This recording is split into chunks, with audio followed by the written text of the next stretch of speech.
Hi, thank you for joining us for the Stay with Western New England School of Law information session. My name is Rachel Zostek, and I am the Assistant Director of Admissions and the Administrator of Non-JD programs at the School of Law. Joining me today, we have Professor Guven and Professor Royal, both faculty members within the School of Law. And in today's meeting, we'll be covering the benefits of staying with Western New England for graduate school, the tuition voucher for 2 graduate courses, the graduate admissions process, and giving a program overview of both of the master's programs offered through the School of Law. First off, the School of Law offers 2 master's programs, the Master of Science in Law and the Master of Science in Elder Law and Estate Planning. And we'll give an overview of each of these programs a little bit later on. But first, I want to talk about why you should stay with Western New England for graduate school. Our grad programs offer relevant course design and flexible study options. They also offer high-quality academics taught by the Western New England faculty you know. We allow graduates of Western New England to go through a streamlined admissions process. And earning your graduate degree from Western New England will help improve your employment prospects and future advancement opportunities. It'll also help you save money with the tuition voucher program and allow you to defer your undergraduate loan payments. So next I want to get into the voucher program a little bit more.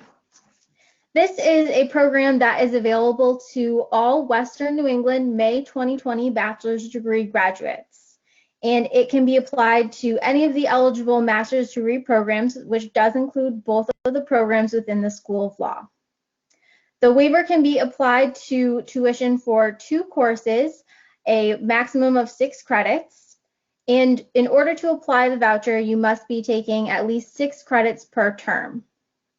You can apply the voucher towards the 2020-2021 academic year, and although you can apply this towards multiple semesters, please be advised that the School of Law programs only allow new students to enroll in the fall term.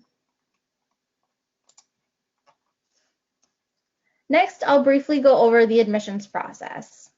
We require the following items: the application form, which you can find on our website, a brief personal statement, just 1 to 2 pages discussing your interest in the program and how it will help you meet your professional goals, a copy of your resume, and 2 letters of recommendation. We do not require any admissions tests, and there are no fees to apply. Additionally, we will be able to obtain a copy of your transcript from the registrar, so there's no need for you to submit a transcript request form. So those are all the basics of the program and the admissions process.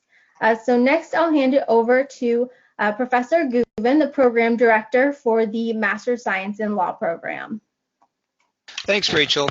The Masters of Science in Law program is designed to be a flexible, pragmatic degree for people whose professional goals involve working with lawyers, working in heavily regulated industries, or other places where a working knowledge of legal principles is going to be very helpful to them in advancing in their career. So we, I think, have a pretty innovative approach where a student who's been admitted to the program, we look to see how well you did undergrad, we look to see what your professional goals are and how we can help you meet them. The student who's accepted sits down and meets with me, and we talk about how a legal education is going to be useful to them and what courses we can identify that are going to really help them move ahead in their professional life. That's the beauty of it. It's so flexible. You do have to take in your first semester an introduction class that all the JD and MS students take called Introduction to Law, which is sort of a boot camp to get you up to speed on a lot of analytical tools that lawyers and law students use.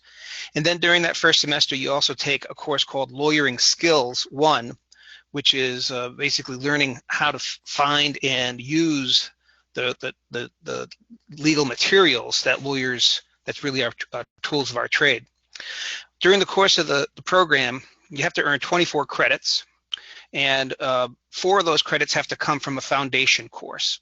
So in the JD program, there's a large number of required courses. We think of all of those as being foundational. Contracts, torts, property, criminal law, constitutional law, those kinds of courses. You'll have to take one of those, but chances are great you'd want to take one of them, at least one of them anyway, depending on what your professional goals are. After taking the introduction to law class, the lawyering skills, and the foundation course, really the whole curriculum is at your disposal. Now, there may be some courses that you want to take that have prerequisites, so obviously you'll need to take those prereqs before you can enroll in the course. But it's kind of a pick and choose. You get to take the things that you're most interested in, which is really kind of a luxury. The JD students don't have that opportunity. They have to take a more prescribed curriculum. So in the end, as you're wrapping up the 24 credits, the last semester you have to do a 2-credit capstone, whether it be some kind of independent project or independent study where you pull together what you've learned and show how this knowledge you've acquired is actually going to be useful to you.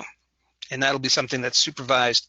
The project is supervised by me, but you'll do it with some other professor most likely, unless it's in my subject area. What else am I going to tell you? It's part-time. Most students take 6 credits per semester, because if you're going for financial aid, the federal financial aid requirements specify that you need to have at least 6 credits a semester. And it's a part-time program. It's sometimes theoretically possible to do it on a full-time basis, but the way the courses unfold in terms of the requirements, in terms of the availability, we've found that it works best if students do 6 credits a semester for 4 semesters. And that actually works out to be a very doable load for people who are working during the day, for instance, or taking care of family responsibilities or whatever, and taking the credits in the evening or even in the day. We're very flexible on day or evening as well. And I think that's sort of the standard overview of the MS program. Like I said, it's quite innovative, and it can be very useful to the right folks. Great. Thank you, Professor Guven. And next, we will hand it over to Professor Royal to tell you a little bit more about the Master of Science in Elder Law and Estate Planning. Thanks, Rachel. And what I want to talk about is basically a subset of the Masters of Science. This is a specialty, it's a subspecialty, it's a part-time program, and it's geared towards people who are going to be working with our older population. I say older population, I don't like elderly because I'm part of that population. But if you're an accountant, if you're going into financial services, if you're an insurance professional, if you're a nursing home administrator, if you're somebody who's going to do social work, you're going to play a critical role, if this is your interest, with this older population. And you could be an advocate, you could be basically helping them, as I say, with a number of their social issues, Medicaid, Medicare, Social Security. And what we want you to know is some of the fundamental legal issues that are involved.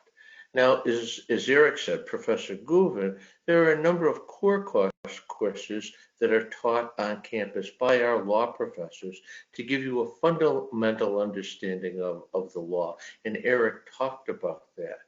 But then, if you decide to specialize in this subset of the Masters in Science, basically the elder law subset, then you're going to take a number of elective courses that are going to be taught online by expert professionals. To give you a couple of examples, one might be we have a course in elder abuse, and that's it's an important topic, whether the person is abused physically, emotionally, or financially, and what are the legal issues, what are the ramifications, and what are the remedies for the individual. You are there as a role as a counselor. We have another course that is innovative that we're just offering, which is a course taught by someone who is in Washington, D.C., and is a lobbyist for the AARP, the American Association of Retired People. And that's a perspective course that talks about the politics, the lobbying, the issues that are in the forefront for the elderly.